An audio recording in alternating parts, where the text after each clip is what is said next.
Anifa Farsafi, Cabinet Secretary for National Treasury and Economic Planning. Shakira Wafula, Cabinet Secretary for Environment, Climate Change and Forestry.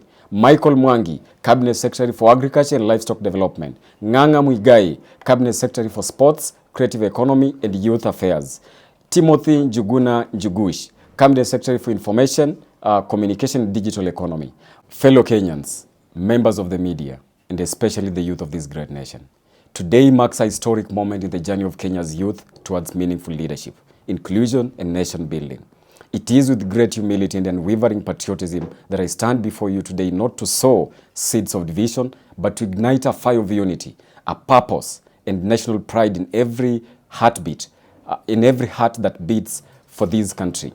We gather at a critical moment in our history, a time when our nation is crying out for leadership that listens, for action that uplifts, one for values that bind us together as one people under one flag. In these trying times, when many feel unheard, unseen, and left behind, we say this: you matter, your voice matters, your dreams are valid, and your role in building Kenya is irreplaceable. Let us rise not in anger but in action. Let us unite not just in words but in deeds. Let us honor our country, not just with flags and anthems, but with honest work, bold ideas, and unwavering service to one another. The future of Kenya will not be written by a few corridors of power. It will be shaped by millions of us in classrooms, in farms, in offices, in our homes, and on the streets, who choose to believe in possibility over pessimism, in community over division, and in dignity over despair.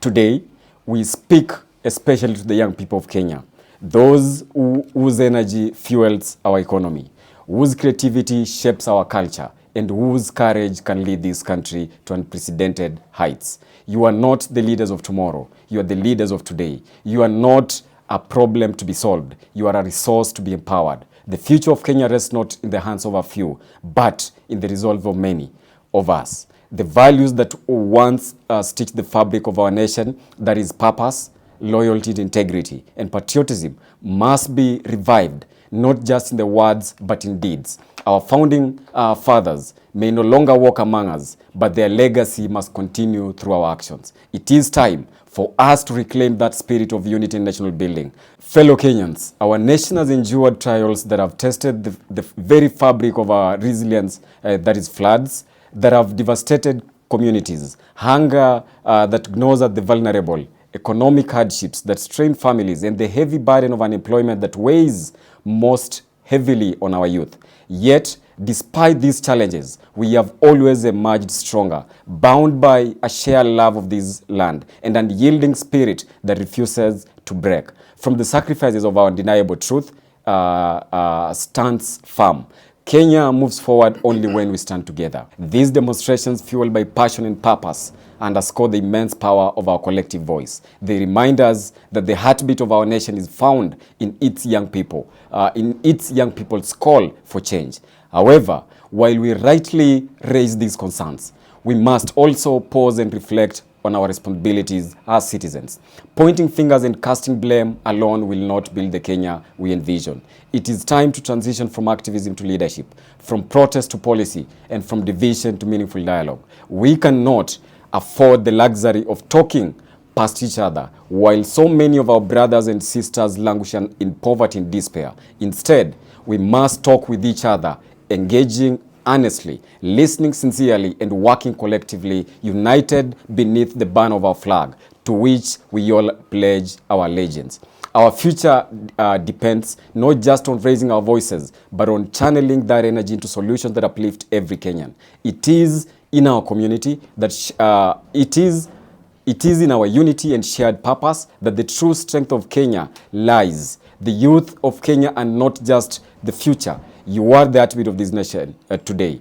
With 70% of our population under 30 years old, your energy, creativity, and vision are the energies of our progress. Yet we know the challenges you face. 7% of our young people are unemployed, grappling with a rising cost of living and unfulfilled promises. This cabinet, composed of dynamic youthful leaders, will execute the below mandates. 1. Identify and promote opportunities. Each cabinet secretary will work diligently to identify and promote opportunities for the youth within their respective ministries. They will ensure full transparency in how these opportunities are accessed to guarantee fairness and inclusivity. 2, ensure fair access to tenders.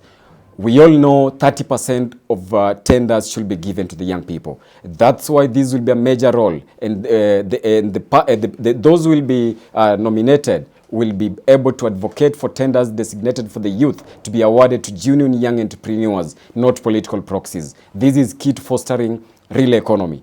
Third, advocate for generational transition in leadership. We call on government officials aged above 50 years to voluntarily step aside within 1 month, allowing room for qualified, visionary youth to assume leadership roles. If this call is ignored, we will move to enforce public accountability by publishing their names and declaring those positions open for young applicants through a transparent, merit-based process. 4, support innovation and creativity. We will actively spotlight and amplify the innovations of university and college students, ensuring their ideas do not end in laboratories and classrooms, but receive the investment and support each other needs. 5, coordinate grassroots efforts nationwide. A nationwide network will be established to identify and respond to youth-specific issues at the grassroots level. Every county, every region, and every community will have its voice heard and needs addressed. 6, engage directly with the presidency. We will seek monthly engagements with the President William Samoei Ruto to brief him on our findings, challenges, and proposals, establishing a constructive partnership that keeps youth inclusion at the core of our national policy and governance. Promote patriotism and national values. We will champion the values of integrity, loyalty, justice, and respect for human rights, promoting a spirit of patriotism that transcends tribe, class, or political affiliations. This is the Kenya our generation believes in, and the Kenya we are ready to build. 8, address abductions and demand justice for victims of police brutality. We will vigorously condemn and expose the abduction of intimidation of peaceful protesters. We will demand thorough investigation and full compensation for the victims of police brutality, while holding accountable those who violate the rights of citizens. No democracy can thrive under fear, and no youth should suffer for speaking truth to power with decorum. Fellow Kenyans, after wider consultations and introspection with youths across the country, we are proud to announce the formation of a youth-led cabinet under the Wazalendo Movement Africa. As the conveners, a bold and transformative step towards empowering young Kenyans to lead with purpose, vision, and accountability. Here are the names as I read for you the appointed cabinet Baraza la Waziri Vijana Wazalendo. Anifa Farsafi, Cabinet Secretary for National Treasury and Economic Planning. Shakira Wafula, Cabinet Secretary for Environment, Climate Change and Forestry. Michael Mwangi, Cabinet Secretary for Agriculture and Livestock Development. Nganga Muigai, Cabinet Secretary for Sports, Creative Economy and Youth Affairs. Timothy Njugush, Cabinet Secretary for Information, Communication and Digital Economy. Mark Ouko, Cabinet Secretary for Public Service and Human Capital. Polo Kimani, Cabinet Secretary for Mining, Blue Economy and Maritime Affairs. KASMUEL Makoure, Cabinet Secretary for Energy and Petroleum. Charlene Wamboi, Cabinet Secretary for Land, Public Works, Housing and Urban Development. Morara Kebaso, Cabinet Secretary for Cooperatives and MSMEs Development. Jennifer Wairimu Aridi, Cabinet Secretary for Gender. Adrian Oluoch, Cabinet Secretary for Education. Mbiti Mondi, Cabinet Secretary for Health. Neema Nimo Sheikh, Cabinet Secretary for Diaspora Affairs and Foreign Affairs. Diana Rotich, Secretary to the Cabinet. Joshua Okayo, Cabinet Secretary for Interior and National Administration. Mohamed Shete, Cabinet Secretary for Water, Irrigation and Sanitation. Advice Mundalo, Cabinet Secretary for Investments, Trade and Industries. Brian Korir, Cabinet Secretary for Labor and Social Protection. Mbide Mulinge, Cabinet Secretary for East African Community and Regional Affairs. Sophie Njeia Mugure, Cabinet Secretary for Defense. Mohamed Abdullahi, the Attorney General to the Cabinet. Viola Marvin Dalmas, Cabinet Secretary for Tourism and Wildlife. These leaders will receive their letters of appointment and will meet regularly to drive our collective agenda. The Wazalendo Movement Africa will serve as the convener, ensuring accountability and progress. The challenges we face, that is unemployment, corruption and inequality, are not insurmountable. We have survived wars, floods, and hunger because we are resilient people. But survival is not enough. We must thrive. This requires us to move beyond blame games and embrace responsibility. President Ruto, like all the leaders, he is not above scrutiny, but is not the sole architect of our challenges. We, the youth, must step up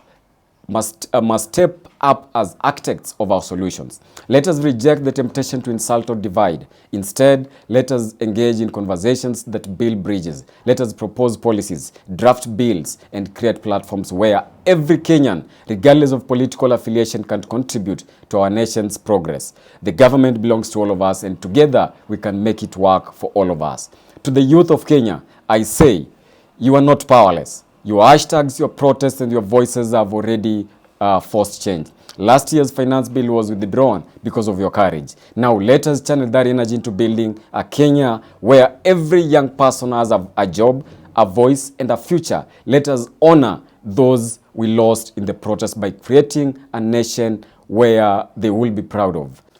To the nation at large, I say unto you, Kenya is at crossroads. We can choose division or we can choose unity. We can choose despair, we can choose hope. I believe in the Kenya that our forefathers dreamed of, a nation of integrity, loyalty, and human rights. I believe in Kenya where every citizen from Nairobi to Kisumu, from Mombasa to Eldoret, from Malava to Lungalunga, from Busia to Lamu, that feels seen, heard, and valued. We urge every Kenyan to join this movement. Let us meet not with tear gas or water cannons, but with ideas and solutions. Let us rally behind Wazalendo Movement Africa to create a common agenda for our youth and our nation. Let us pledge to move forward, not backwards, and to build a Kenya that reflects our highest values. Fellow Kenyans, we cannot turn back. We must go forward. Together as one people, under one flag, let us have the courage to talk, to engage, and to act. Kenya, I know we can. Let us make it happen. To the youth of Kenya, your time is now. To the leaders of today, walk with us or make a way. To the future of Kenya, we are ready. Thank you so much, and may God bless you. Okay, 2 questions from me. Number 1, what formula did you use to in picking the names of the shadow cabinet? Yeah. Number 2, what happens after they receive the letter of appointment? And also, I know a lot of Kenyans will be asking, how did we participate? Where did we participate in this? Thank you so much. One, we came up with this list because of these are vibrant young people who have been out there trying to speak on the issues. We all feel like the country wasn't heading the right direction. We've seen them champion for different grievances that affect young people. So we felt like they are key people who can also drive this agenda. However, they are not everyone can be included. Not everyone is part of it. Some people who are so good, they are not part of it. Not because we don't want to be we don't want them to be part of it, but it's because a cabinet can only accommodate 24 people, and that's why we have chosen these leaders. But we'll be giving more communication on how we intend to engage other young people, because this is a national platform. We are going to go to each and every county. Will have their own cabinet, so that even those governors can be put into check. Even those CECs in the counties can be put to check. We cannot have only putting to check the national government. We give a lot of money to the counties. So this is a trickle-down kind of model. Also, you had asked after they get their letters of appointment. After they get their letter of appointment, we want to move forward by convening the first meeting for the cabinet. After the first meeting for the cabinet, we also need to move forward for the retreat for the cabinet. And this retreat will include the induction of the cabinet secretaries that we have appointed today. What was your third question? If Kenyans will want to ask. Yeah. So to my fellow Kenyans, you've participated vigorously in this process, maybe indirectly or some directly. So all majority of the Kenyans have been consulted. We've asked them about their views. In fact, the list that was there before, it's not the same list we've read today, because they gave their views. They said, we don't want so and so, we don't want so and so, and we listen to them. That's why we have now given them this team, and we believe this is the only team that can change everything we feel is not going in the right direction, because we have people who are more than 50 years and they are in government. They have worked there for far too long. That's why even the services in government is not moving. Yet we have majority of unemployed people. We have people who are in their 60s. They keep on pushing their retirement age.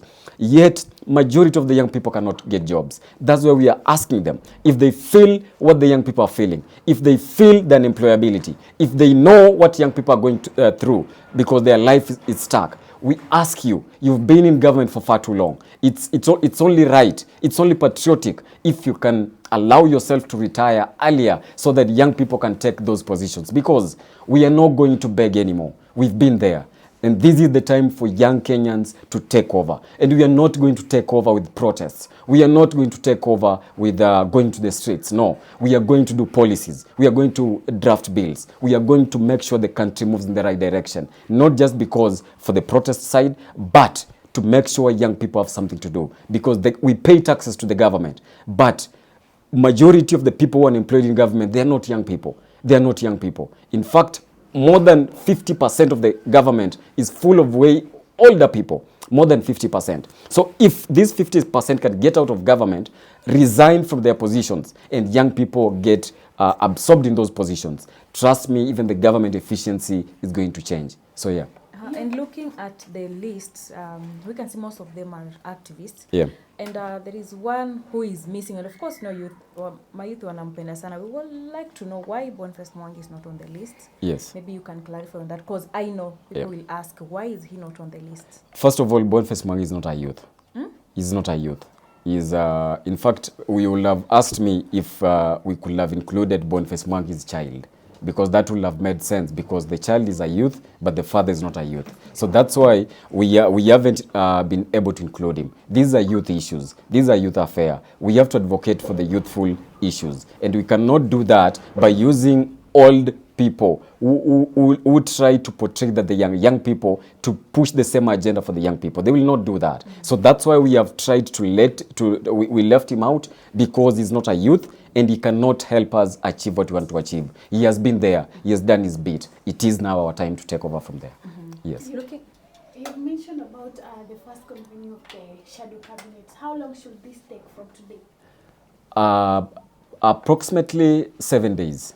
Yes, approximately 7 days from today, we'll give, this is a developing story. And it's not only about appointing the cabinet. We are looking beyond 2027. We are looking beyond 2032. If you look even the entire parliament, the entire county assemblies.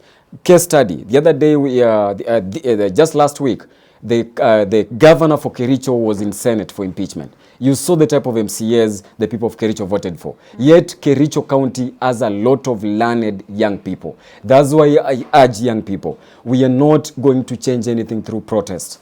I would like you to come out in large numbers to vie for those seats. Not just to vie, we are here to help each other clinch those seats. Because if we are not going to take care of the county assemblies, we are not going to change anything. If we are not going to go to parliament in 2027, we are lying to ourselves. However bad the president is, we only want to go to parliament and to the county assemblies. So that even if we get a quack president, even if we get a quack governor, they can't be impeached. But right now, we have a parliament that cannot even call out the rot in the executive. So we want a very vibrant parliament full of young people, whereby we can advocate for issues, not just advocacy, but also policy.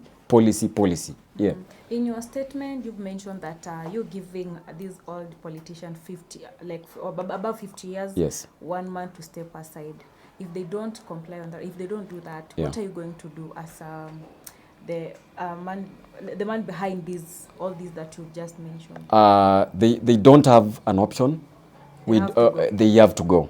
We've been patient. In fact, they have been pushing us. Most of them, they are our parents. They have been pushing us to go to the streets. They leave us on the couches, they go to work. They leave us on the sofas, they go to work. Then they join us to complain that there are no jobs. Yet they are way too old to be working in government. And the reason is, if we can have a threshold, if we can have a framework where people retire early, these are the people who can be creating jobs. If you're 50 years, you've been working for government for the past 20 years, you should have created 2 or 4, 5 jobs. But these people still depend on the salary. That's why we have a youth badge. That's why majority of the young people don't have jobs. Because those who are the generation that is ahead of us, they have not created majority of those jobs. Yet they are still employed in government. Yet they are still getting paid by government. So it's not like we are trying to massage their ego. No, it is time they have to retire.